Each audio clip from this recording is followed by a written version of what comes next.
और परिणाम है कि देश भर में लाखों किसान आज प्राकृतिक खेती को धीरे धीरे अपना रहे हैं। इसके लाभों से लाभान्वित होते देखकर अनेक किसान इसके प्रयोग को आगे बढ़ा रहे हैं। मोदी जी जब गुजरात के मुख्यमंत्री थे तब शायद आजादी के बाद पहली बार देश में जीडीपी में कृषि का जो योगदान है उसको सार्थक तरीके से बढ़ाने की एक पहल किसी राज्य के मुख्यमंत्री के रूप में नरेंद्र भाई ने की थी। सालों से जीडीपी का एक हिस्सा कृषि उत्पादन रहा ही है, मगर कृषि उत्पादन के माध्यम से भी जीडीपी बढ़ सकता है और एक वैज्ञानिक तरीके से जीडीपी में बहुत बड़ा कंट्रीब्यूटर बनाया जा सकता है और किसानों की समृद्धि के लिए भी काम किया जा सकता है। उसका उदाहरण पूरे देश में सबसे पहले जब प्रधानमंत्री जी देश गुजरात के मुख्यमंत्री थे तब हुआ और कई सालों तक 10% ग्रोथ कृषि ग्रोथ रेट को बरकरार करते हुए गुजरात ने उसको सफलतापूर्वक किया। अनेक प्रयोग किए गए। कृषि महोत्सव के माध्यम से एक्सटेंशन की सारी गतिविधियों को किसान तक पहुंचाया। किसान को तहसील की ऑफिस या जिले की ऑफिस में जाने की बजाय तहसील की ऑफिस और जिले की ऑफिस गांव में पहुंचे, सारे लाभ उसके गांव में बैठकर मिले। इस प्रकार के प्रयोग किए। माइक्रो इरिगेशन को बढ़ावा दिया। गुजरात जैसे प्रदेश में इरिगेटेड लैंड को कई गुना माइक्रो इरिगेशन के माध्यम से बढ़ाने का काम किया। पानी जितना था इतना ही था, परंतु उसका उचित उपयोग कर वैज्ञानिक रूप से उपयोग कर अनेक गुना सिंचाई को बढ़ाया और 10% का कृषि का ग्रोथ रेट 10 साल से ज्यादा समय तक बनाए रखने का एक कह सकते हैं रिकॉर्ड नरेंद्र भाई के नेतृत्व में हुआ है। आज उन्होंने 2019 से देश भर के किसानों को एक अपील की है कि प्राकृतिक खेती को किसान अपनाएं।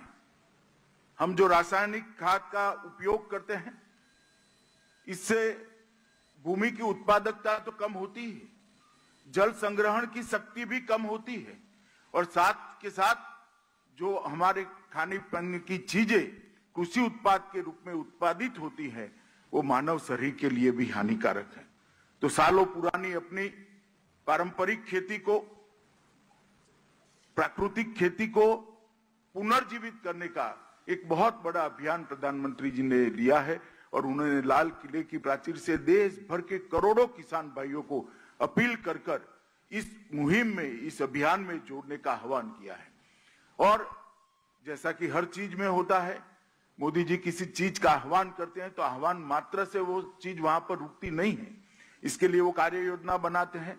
कार्य योजना को बारीकी से, सूक्ष्मता से वो खुद डिजाइन करते हैं, इसका मॉनिटरिंग करते हैं और इसका इम्प्लीमेंटेशन नीचे तक, खेत तक हो, इसकी चिंता भी करते हैं। और आज का ये कार्यक्रम उसी का एक हिस्सा है। मित्रों, देसी गाय के, एक ही देसी गाय से 30 एकड़ भूमि का प्राकृतिक खेती हो पाए, 1 रुपये का भी खाद या कीटनाशक का उपयोग न करना पड़े, इस प्रकार का जो प्रयोग आचार्य देवव्रत और बाकी बहुत सारे कृषि वैज्ञानिकों ने आगे बढ़ा है, इसको बल देने का एक काम है। देसी गाय का गोबर, उससे बना जीवामृत वो केचुए बनाता है और केचुआ वैसे खाद की दुनिया की सबसे बड़ी फैक्ट्री है। एक केचुआ खाद बनाता है जितना, इतना शायद कोई यंत्र भी नहीं बनाता। केचुए को पुनर्जीवित करने का ये जो अभियान है, जिसके कारण जमीन की जल संग्रहण की शक्ति भी बढ़ेगी और एक कुदरती खाद जो केचुए के माध्यम से आता है उससे भूमि की उत्पादकता बढ़ती है, खर्च भी खेती पर कम होता है, भूगर्भ जल संचित होता है और हमें ऑर्गेनिक प्रोडक्ट खाने के लिए जो शरीर को हानि नहीं करती है ऐसी मिलती है। और ये देश और दुनिया में आज की मांग है कि ऑर्गेनिक कृषि उत्पाद को बढ़ाया जाए। प्रधानमंत्री जी के नेतृत्व में अभी ही भारत सरकार ने एक ऐतिहासिक निर्णय किया है कि सहकारिता मंत्रालय की स्थापना की। आजादी के 75 साल तक देश के किसी भी प्रधानमंत्री ने सहकारिता मंत्रालय की स्थापना नहीं की है। मैं देश के करोड़ों किसानों की ओर से और करोड़ों गांव वासियों की ओर से प्रधानमंत्री जी का बहुत बहुत धन्यवाद करना चाहता हूं कि इन्होंने सहकारिता मंत्रालय स्थापने की पहल की, क्योंकि सहकारिता के माध्यम से ही ढेर सारे क्षेत्रों में वैसे तो काम हो रहा है। फाइनेंस के क्षेत्र में भी हो रहा है, मछली पालन के क्षेत्र में भी हो रहा है, मगर सबसे ज्यादा इसका उपयोग और सबसे ज्यादा एम्पावरमेंट किसी का होना है तो देश के छोटे किसान का होना है। तो ये सहकारिता मंत्रालय की जो स्थापना की है, इसके माध्यम से हम एक नई शुरुआत भी करने जा रहे हैं। देश में प्राकृतिक खेती के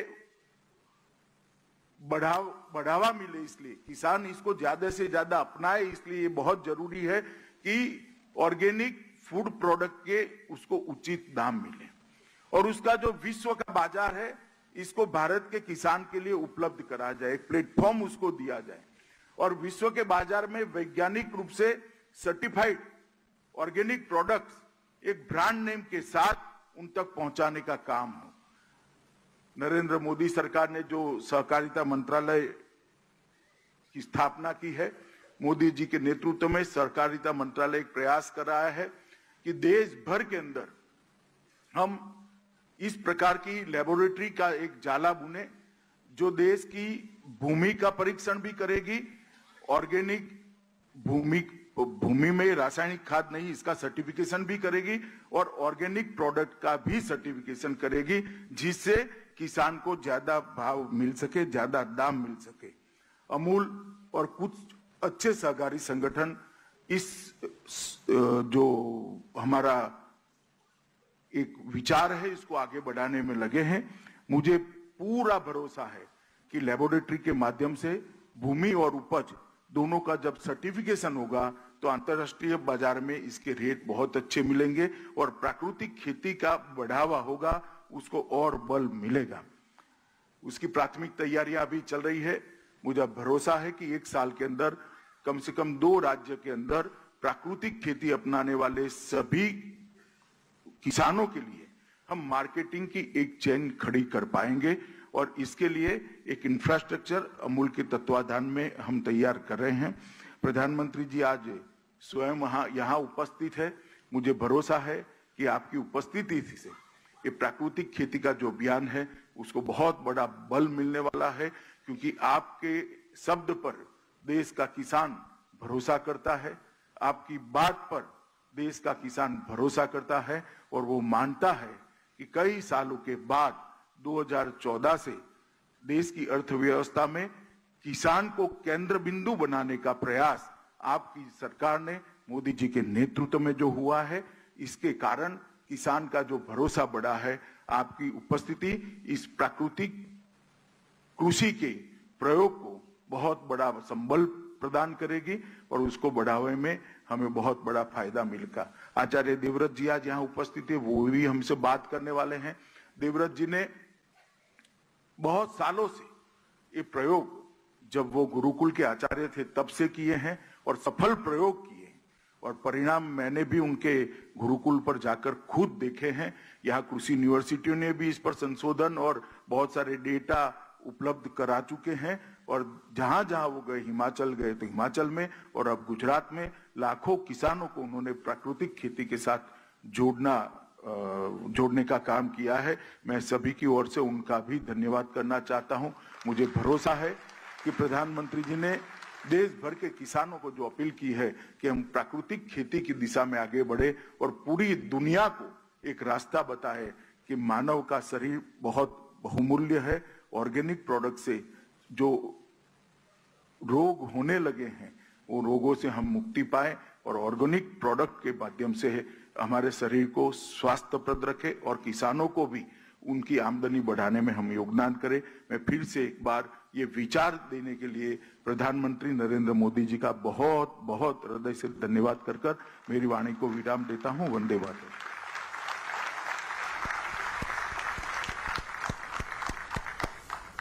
गृह मंत्री अमित शाह को आप सुन रहे थे। आज नेचुरल फार्मिंग पर नेशनल कॉन्क्लेव रखा गया है, जिसमें किसानों को कुछ ही देर में संबोधित भी करेंगे प्रधानमंत्री नरेंद्र मोदी। लेकिन उससे पहले आपने गृह मंत्री अमित शाह को देखा।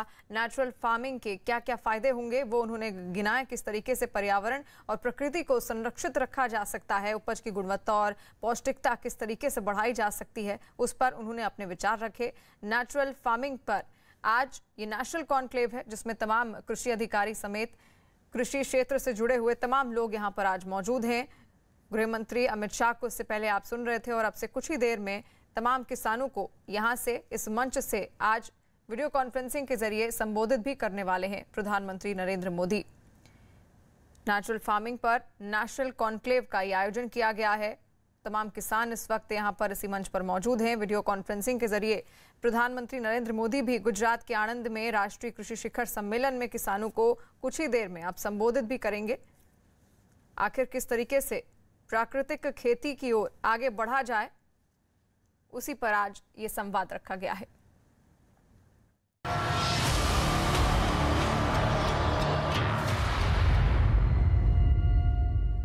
असदुद्दीन ओवैसी की पार्टी एआईएमआईएम के नेता ने उन्हें प्रधानमंत्री बनाने का एक प्लान सामने रखा, जिस पर सियासत गर्माती हुई नजर आ रही है। एक दिन उत्तर प्रदेश के अलीगढ़ में एआईएमआईएम के जिला अध्यक्ष गुफरान नूर ने अपने समुदाय से प्रधानमंत्री बनाने के लिए ज्यादा से ज्यादा बच्चे पैदा करने की नसीहत दी और कहा कि अगर ज्यादा बच्चे पैदा नहीं करेंगे तो ओवैसी प्रधानमंत्री कैसे बनेंगे, जिसका एक वीडियो सोशल मीडिया पर वायरल हो गया। तो मुस्लिम समुदाय से एक अपील की गई है। एआईएमआईएम के जिला अध्यक्ष हैं नूर, जिन्होंने ये अपील की, समुदाय से ये कहा कि ज्यादा से ज्यादा अगर बच्चे हम पैदा नहीं करेंगे तो आखिर एआईएमआईएम चीफ असदुद्दीन ओवैसी को हम प्रधानमंत्री कैसे बनाएंगे। उत्तर प्रदेश में उन्होंने अपना ये विवादित बयान दिया, जिस पर लगातार अब सियासत भी गरमाई हुई है। उत्तर प्रदेश के अलीगढ़ में एआईएमआईएम के जिला अध्यक्ष हैं गुफरान नूर, जिन्होंने ये बयान दिया था।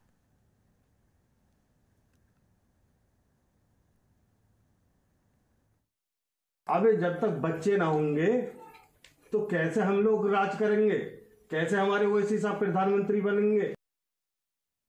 और आबादी बढ़ाने पर दिए विवादास्पद बयान के लिए बीजेपी नेता अनिला सिंह ने एआईएमआईएम नेता गुफरान नूर को निशाने पर लिया।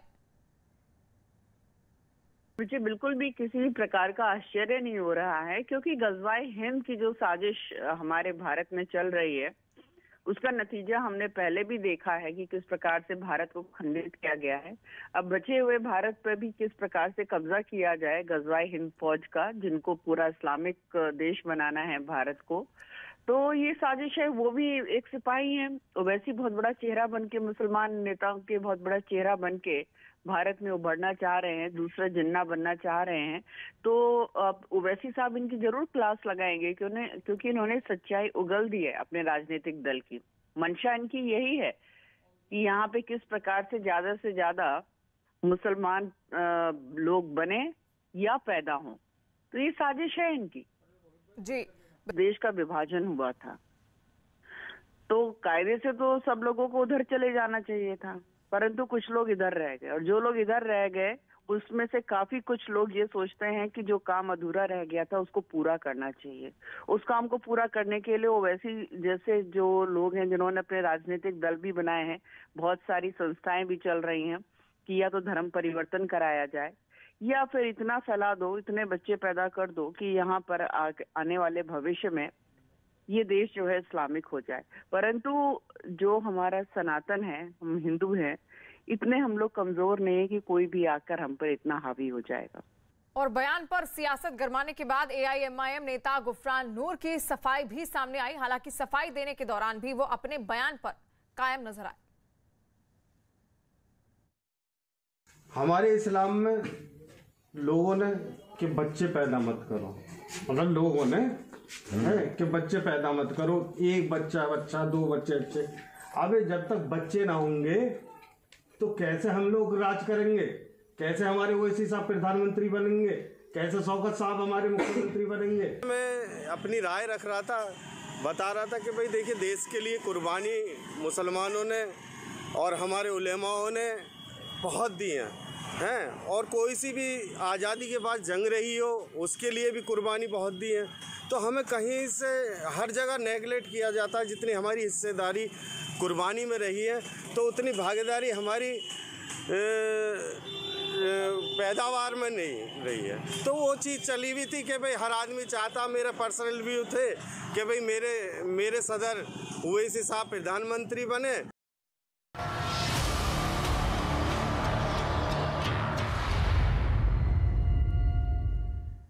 हिंदू धर्म छोड़कर जाने वालों की अब घर वापसी की बात तेज हो गई है। आरएसएस प्रमुख मोहन भागवत ने चित्रकूट में हिंदू धर्म छोड़कर जाने वालों की घर वापसी कराने की प्रतिज्ञा दिलवाई। कहा कि भय ज्यादा दिन बांध नहीं सकता है, लोगों को जोड़ने के लिए काम करेंगे, बार बार प्रयास से काम बनता है, लक्ष्य के लिए मिलकर प्रयास करेंगे। आरएसएस प्रमुख ने ये बातें हिंदू एकता महाकुंभ में कही जो यूपी के चित्रकूट में चल रही है। तुलसी पीठ के प्रमुख जगत गुरु रामभद्राचार्य की अगुवाई में इसका आयोजन किया गया है। इस कार्यक्रम के आयोजन का उद्देश्य हिंदू एकता पर चिंतन करना बताया जा रहा है।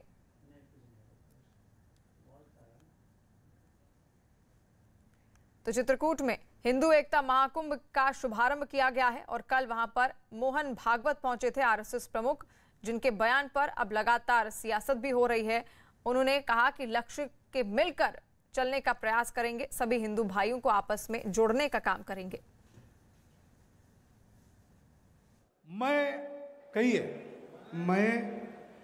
मैं हिंदू संस्कृति का धर्म योद्धा, मैं हिंदू संस्कृति का धर्म योद्धा, मर्यादा पुरुषोत्तम प्रभु श्री राम जी की, मर्यादा पुरुषोत्तम प्रभु श्री राम की संकल्प स्थली पर सर्वशक्तिमान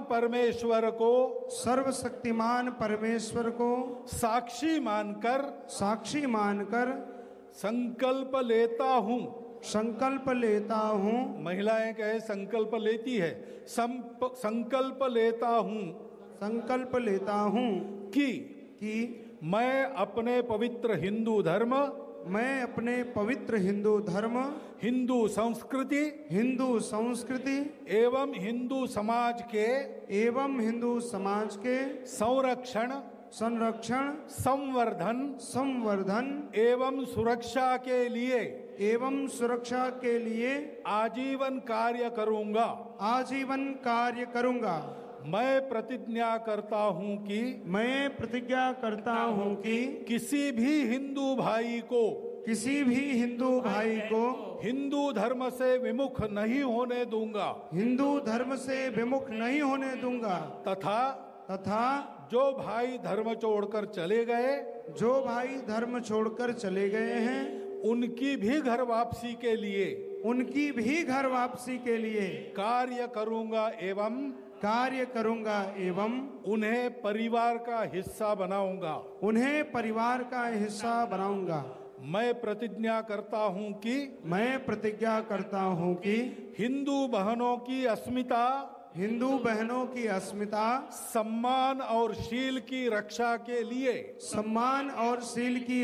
के लिए मैं सर्वस्व अर्पण करूंगा। मैं जाति वर्ग भाषा पंथ के भेदभावों से ऊपर उठकर अपने हिंदू समाज को समरस सशक्त और अभेद्य बनाने के लिए पूरी शक्ति से कार्य करूंगा। भारत माता की जय।